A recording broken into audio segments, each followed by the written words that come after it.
राज्यपाल सत्यपाल मलिक जी का निधन हो गया। दुख बहुत है क्योंकि एक बड़े किसान नेता समाज के बीच से चले गए, जो लगातार किसानों की आवाज़, दलित की आवाज़, मजदूरों की आवाज़ उठाते थे। उनका निधन हुआ और समाज में बहुत ही, किसान समाज में बहुत ही दुख है।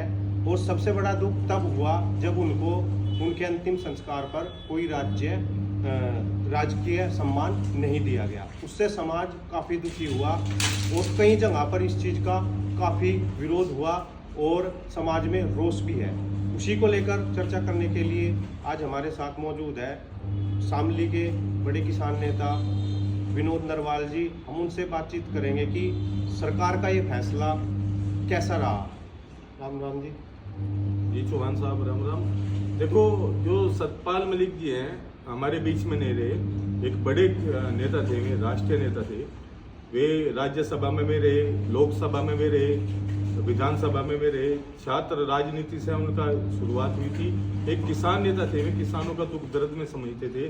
पर बड़े दुख की बात है कि उनकी अंतिम संस्कार में बीजेपी का कोई नेता नहीं शामिल हुआ, कोई राजकीय सम्मान या केंद्र सरकार की तरफ से कोई सम्मान नहीं मिल पाया।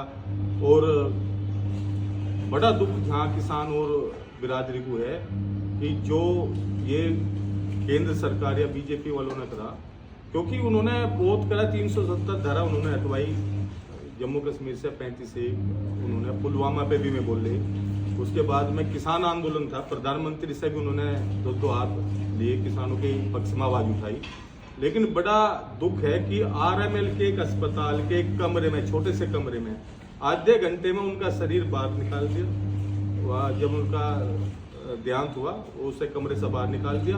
बड़ा दुख है। केंद्र सरकार को हम कहना चाह रहे हैं कि ये कौन सी नीति है, कौन सी द्वेष भावना से उनके साथ ऐसा किया गया, जो इतने बड़े उच्च पदों पर रह के 5 बार में गवर्नर रहे, देश के राज्यपाल रहे। तो ऐसी क्या कमी थी कि उन्हें जो राजकीय सम्मान नहीं दिया गया।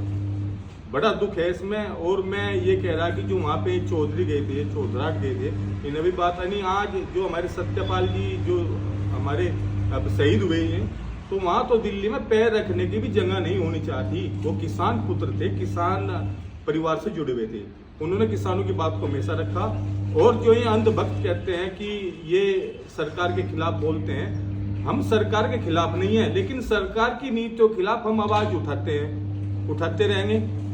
ये अंधभक्त भी सोच ले, हम सरकार के खिलाफ नहीं है, हम सरकार की नीतियों के खिलाफ है। जो वे नीति चलाते हैं उसके खिलाफ हम बोलते हैं और बोलते रहेंगे। अच्छा,